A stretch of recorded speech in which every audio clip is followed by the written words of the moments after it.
Founder of Sowore Reporters News Media, Omoyele Sowore on Saturday apparently refused to back down on allegations against the founder and the general overseer of a mega fire ministry, Apostle Johnson Suleiman, over reported cases of alleged paying people to fake miracles and give a chemical substance or injection to Apostle O.C. Benjamin of Fulfiller's House Church to perfect an alleged fake miracle of raising a dead man back to life. An allegation a man simply identified as Apostle Wisdom made while speaking during an interview with Truth Media earlier in the year, which, according to Omoyele Sowore, for Apostle Johnson Suleiman to remove the names of the media that conducted the podcast interview and the person that made the statement in the 1 billion naira's lawsuit filed against him and Sowore Reporters News Media, shows Apostle Johnson Suleiman knows the speaker. Apostle Wisdom was probably saying the truth.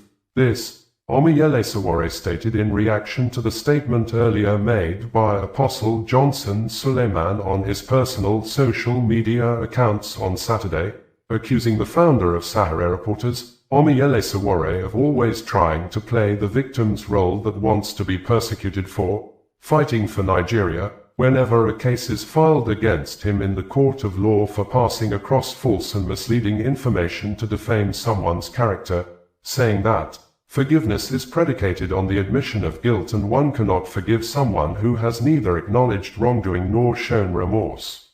In the podcast interview, Apostle Wisdom alleged that Apostle Benjamin, in conspiracy with some members of his church, hired a man from Enugu State and numbers of other persons who acted as neighbors and family members that brought the hired and paid man to the church program held in Ebonyi State as a dead man. According to the Apostle Wisdom, the hired man who pretended to be dead was put inside a coffin and transported from Enugu to Ebonyi State with an ambulance.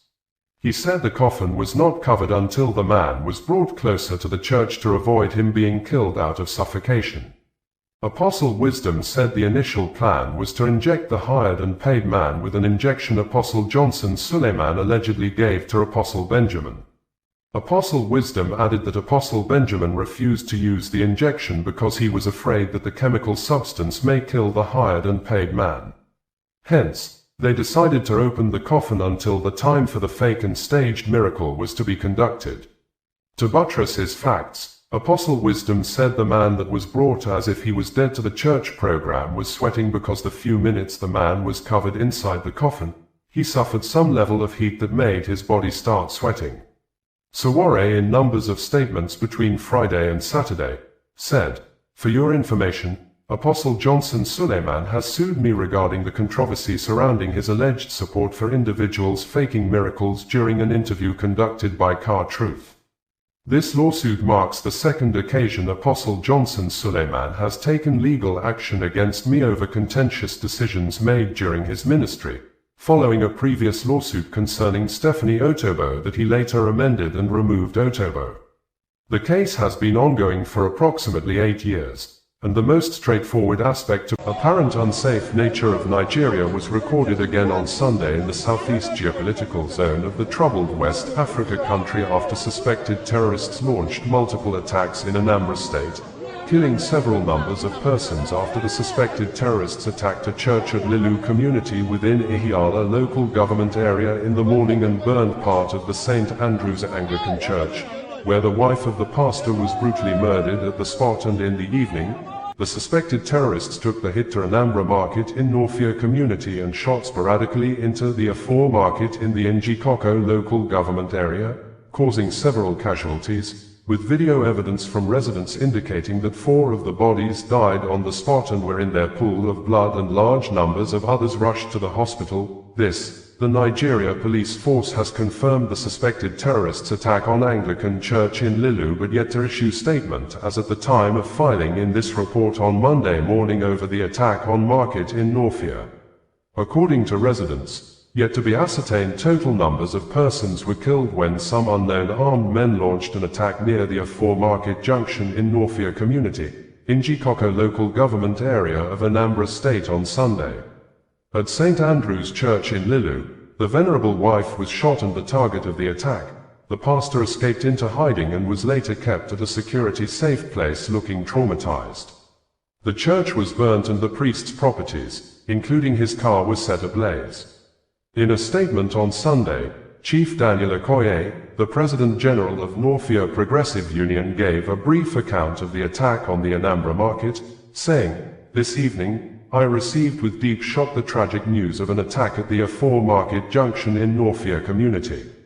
The incident resulted in multiple casualties, caused by unknown assailants who carried out this senseless act of violence.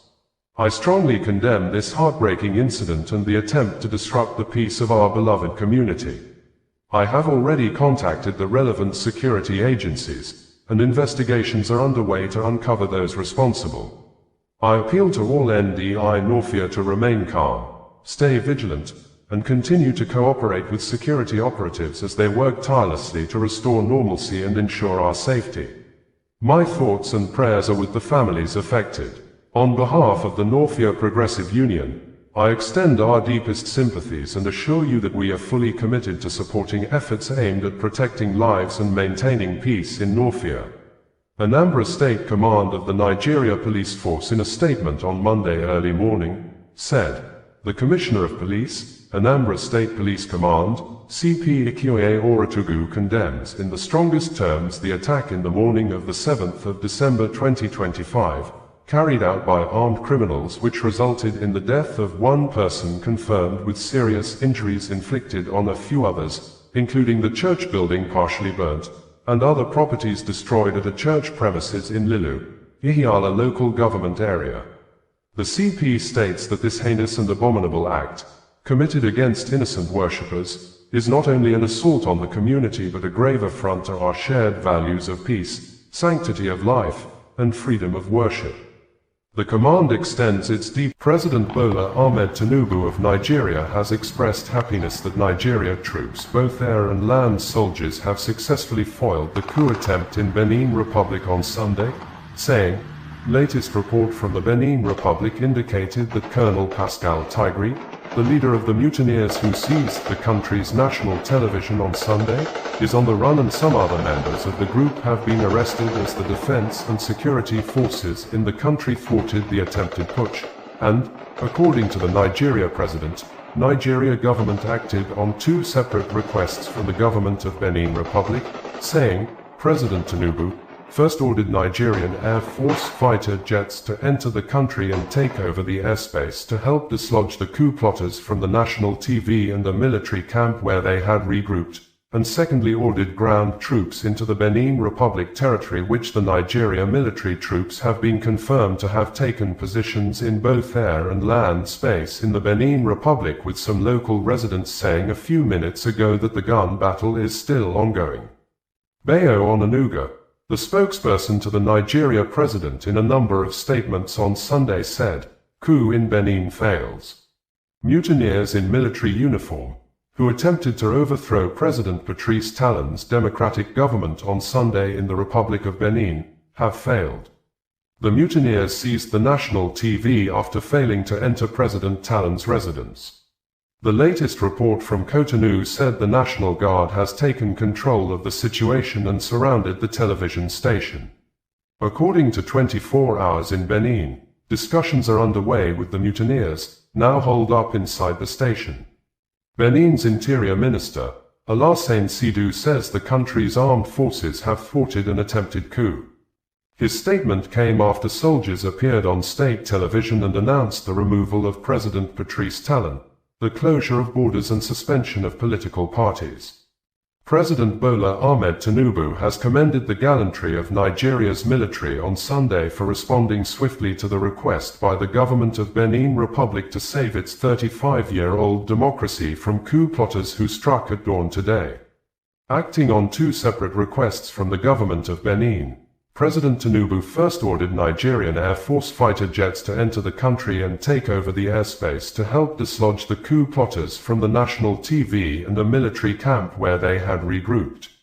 The Republic of Benin, through its Ministry of Foreign Affairs, in a note verbal, requested immediate Nigerian air support, in view of the urgency and seriousness of the situation and to safeguard the constitutional order, protect national institutions and ensure the security of the population. In the second request, The authorities in Benin requested the deployment of Nigerian Air Force assets within Beninois airspace for surveillance and rapid intervention operations under Benin-led coordination. The Benin government also requested Nigerian ground forces, strictly for missions approved by the Beninese Command Authority in support of the protection of constitutional institutions and the containment of armed groups. Nigeria's Chief of Defense Staff, General Olufemi Oluyede, said all the requests have been fulfilled, with Nigeria bringing you the news in a more digital way.